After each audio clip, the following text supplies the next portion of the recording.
Our buddy Jay Gruden's on the Rude Guest Hotline. Rude, the most reliable heating and air conditioning products in the DMV. Former head coach in D.C. and play caller OC in the NFL. Jay, thank you, as always, for the time. How you doing?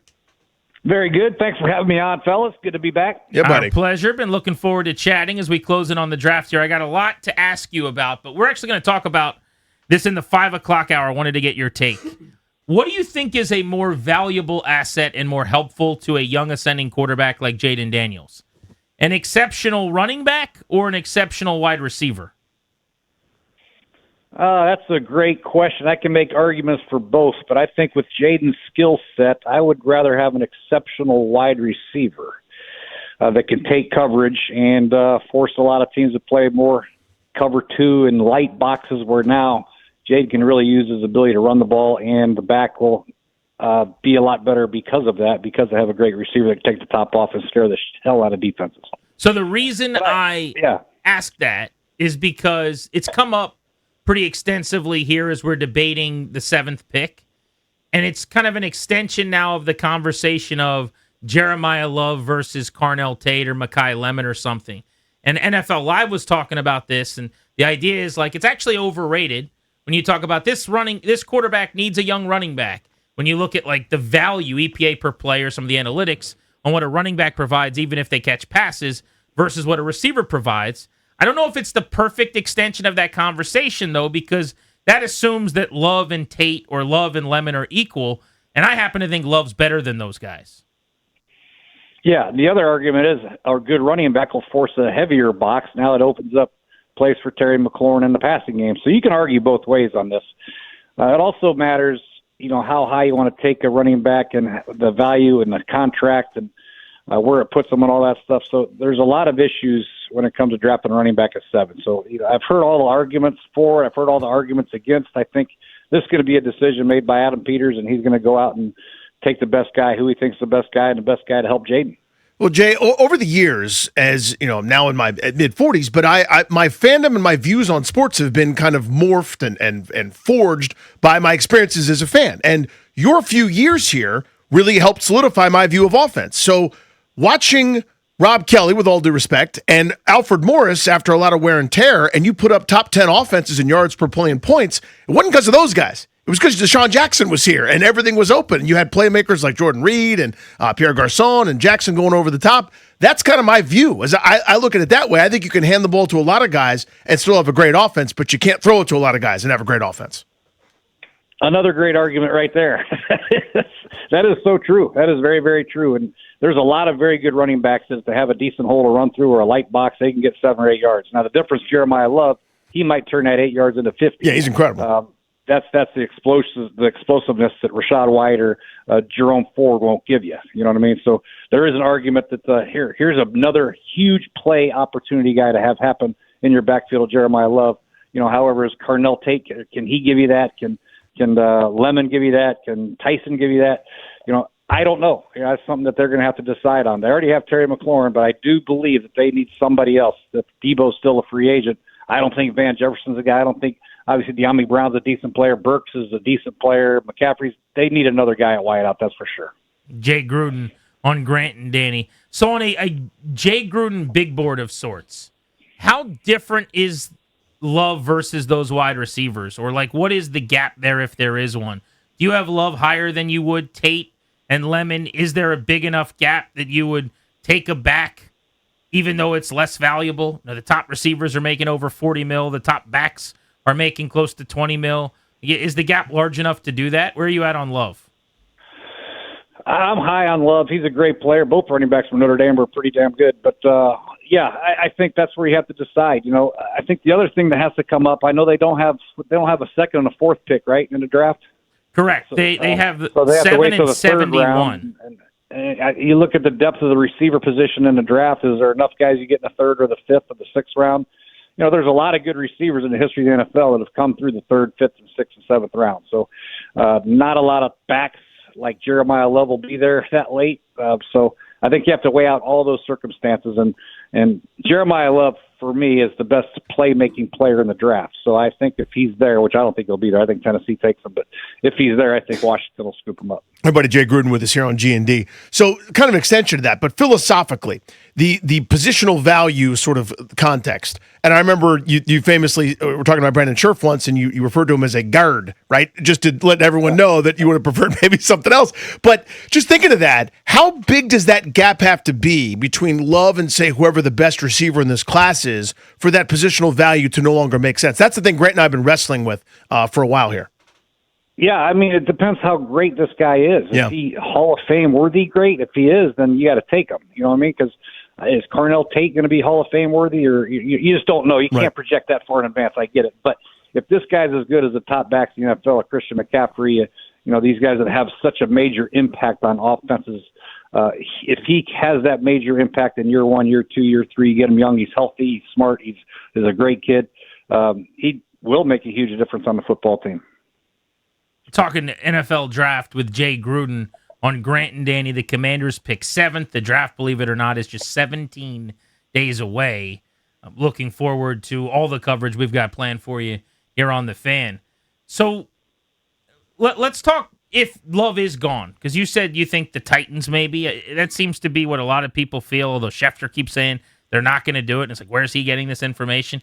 But let's just say Love is gone, goes to Tennessee. Who do you really like for them there? What players have you circled? Well, I've seen a couple guys. Sonny Styles, the linebacker's pretty good. I know they need help at linebacker. Obviously, the receivers, we mentioned Tate, you mentioned Lemon, you mentioned Tyson. There's 3 interesting guys right there. Tyson's had a couple injury history, those hamstrings. I don't like taking receivers that have been hurt. We tried that with a guy named Doxson. It didn't work out very good. So I would take a look at Tate and Lemon, and obviously Styles would be my top 3. And then I don't know who's going to fall. There might be one of these great players that fall that are projected to go top 3 or 4. You just never know. But obviously they'll do the due diligence. They know they'll have 8 players on the board or 7 players on the board, and if 2 of them are left, they'll have a decision. If only one's left, they'll take the 7th guy. So it's a pretty easy spot to be in at number 7 to get the guy that you want. Jay, is there somebody up towards the top that it's just not for you, that you don't love as much as everybody else seems to? Not really. I think these guys are, they all tested out good. They've been productive. They've played a lot of football, a lot of them. I haven't done as much research as I would have done if I was coaching, but everybody seems to be pretty good right now. I think Mendoza's clearly the number 1 pick. And after that, I love the safety from Ohio State because, he's going to be like Caleb Downs, going to be like a Kyle Hamilton guy, Eman Worry from Seattle, a guy who can move around all over the place. I'd be shocked if he fell, but he's one of my top players in the draft. The pass rusher from Texas Tech is really, really good. And obviously the pass rusher from Ohio State, they're good. They're all worthy of the top 4 or 5 picks. Jay Gruden on The Fan. So, Jay, I'm glad you brought up Fernando Mendoza because I actually wanted to get your insight on this, too. The Raiders went out and signed Kirk Cousins this past week, and they guaranteed him $20 million. And Cousins was talking to a couple different teams, and by going to the Raiders, you'd have to imagine there was some commitment that he would get an opportunity beyond competing to start initially, but we haven't seen that with the number 1 overall pick, especially a Heisman Trophy winning star like Mendoza was last year. When you go 1-1, you're just in the lineup in week 1. But there's some thought, there are reports out there that the Raiders are going to stash him for an extended period and let Cousins start. Can you still do that in 2026? A, why don't teams do it? And B, how long of a leash do you think there is before they just turn things over to the kid? It won't be a long leash, but I think you can do it. I don't think it's that big a deal. I know the number 1 overall picks are typically supposed to play. I know that there was a lot of success with Caleb and Jayden, and obviously kid at New England, Drake May, playing as rookies. Drake struggled a little bit, and there's been some success as of late. But for the way Fernando Mendoza plays, he's more of a drop back, accurate anticipation type guy. It's not that bad to let him sit for a year, get the playbook under his belt, get a really good feel for the system, get to know his players. They added a new receiver, Naylor. They have Beck. They got Trey Tucker. They got a new center in Lindenbach. So they did some good things in free agency. It's not bad for a true drop-back quarterback to sit if you have a quarterback that can play. Not a lot of teams have a quarterback. That's why they're drafted 1. They don't have a quarterback, but now they do. Kirk is a veteran guy. He can come in there. He's a leader. He knows Kubiak's system in a big way. He's very successful at it, the bootlegs, the play actions, and all that good stuff that Clint likes to run.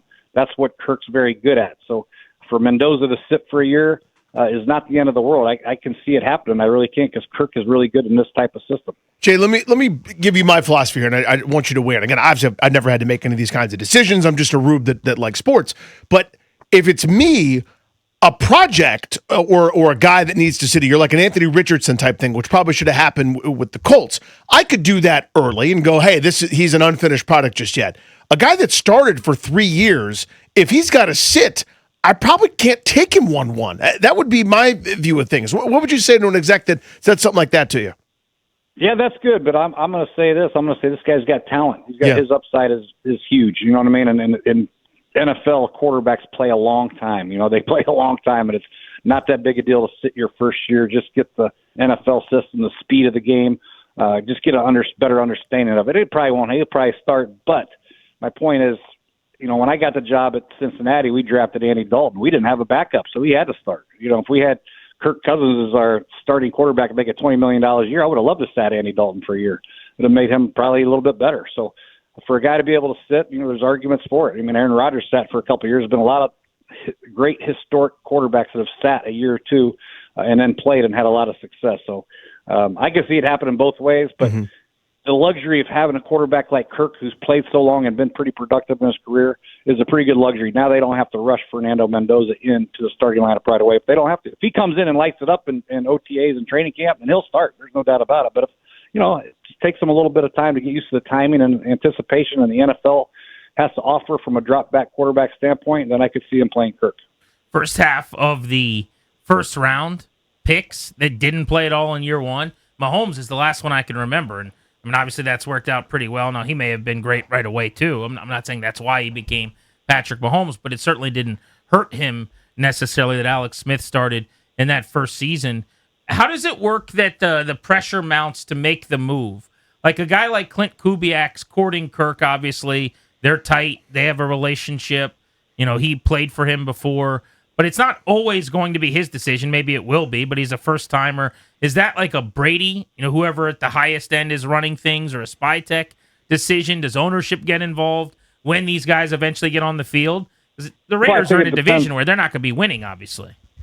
Yeah, it depends on how they do. If they're getting their ass beat every week, then you're damn straight they're going to put in Fernando right away. You know, if Kirk doesn't get it done, then yeah. You know, I just think with this isn't a very good football team. They've done some good things on defense. They've added a few starters. They've added a few guys on offense, like I mentioned with Naylor as a receiver, and they've added some decent players. And Lindenbaum, a Pro Bowl center, so that'll help the running game. They got a hell of a running back already. They drafted last year in the first round, so they have some pieces to compete. And if they are competitive with Kirk in there, then I believe he'll stay in there. If not, then they'll go to Mendoza right away, because you know you got to get him ready to play if he's your franchise for the next 20 years.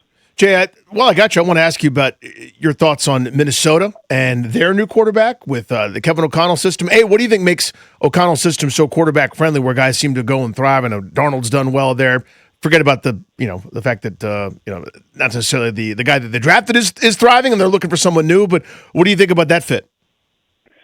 I think it's a good fit. You know, Kyler hasn't had a lot. I mean, he's had some pretty good games. You know, he's been up and down in his career. There's been talk about him not working hard. He plays a lot of video games or whatever. Kevin O'Connell holds this guy accountable. He'll work him to death and make sure he's ready to play. And I'm sure Kyler, at this stage in his career, understands that this is an unbelievable opportunity for him in his future. You know, I'm sure he's already well off, but for his future NFL success, to be hooked up with Kevin O'Connell and then have Justin Jefferson and Jordan Addison and Hawkinson. I mean, these guys, this is a dynamic offense that they have. They have a decent offensive line. They have two good tackles.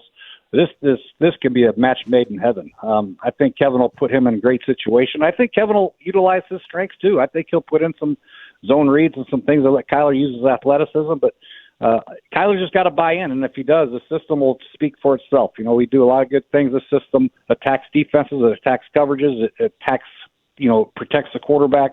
So there's a lot of good things.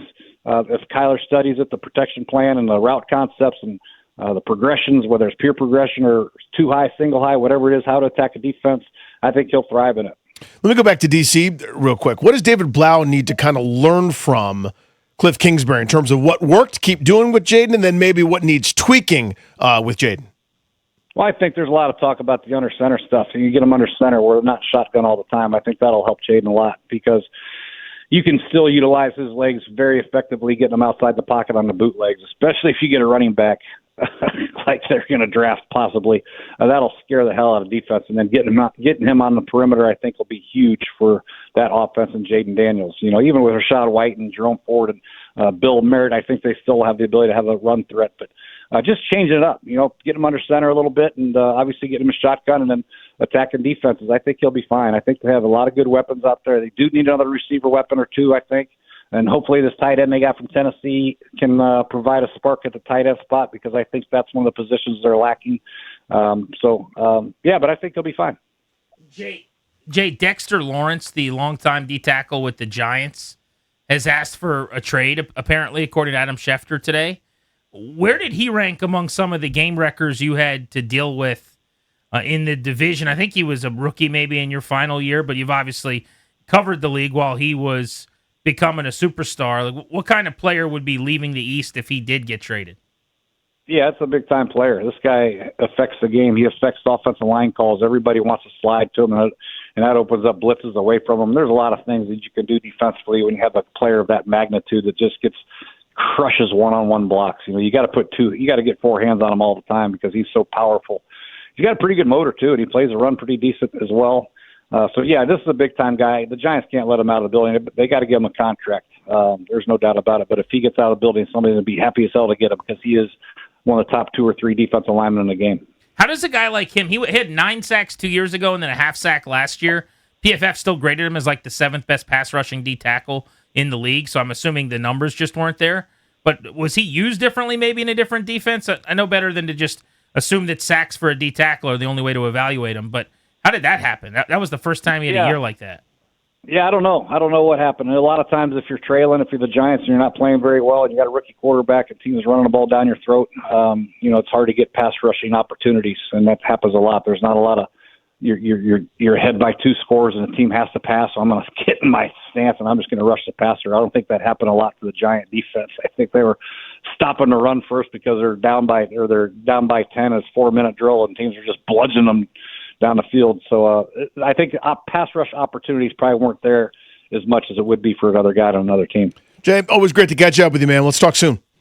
You got it. Thanks, guys. All right, be good. There's our buddy Jay Gruden on Grant and Danny on the Fan. Love having him on the show to discuss just the news of the day, but also from the coaching perspective, some of the burning things you and I chew up and spit out. We'll be talking at 5 o'clock about that debate that NFL Live brought up. What's better for Daniels, a running back like Love or a talented young receiver like a Mekhi Lemon or a Carnell Tate? Speaking of the draft, though, it is a Monday, so we're going to kick this off here over the next 3 weeks. Mock Draft Monday. You and I are going to mock the top 7, see who we end up with for Washington at number 7. We're going to do that next on The Fan.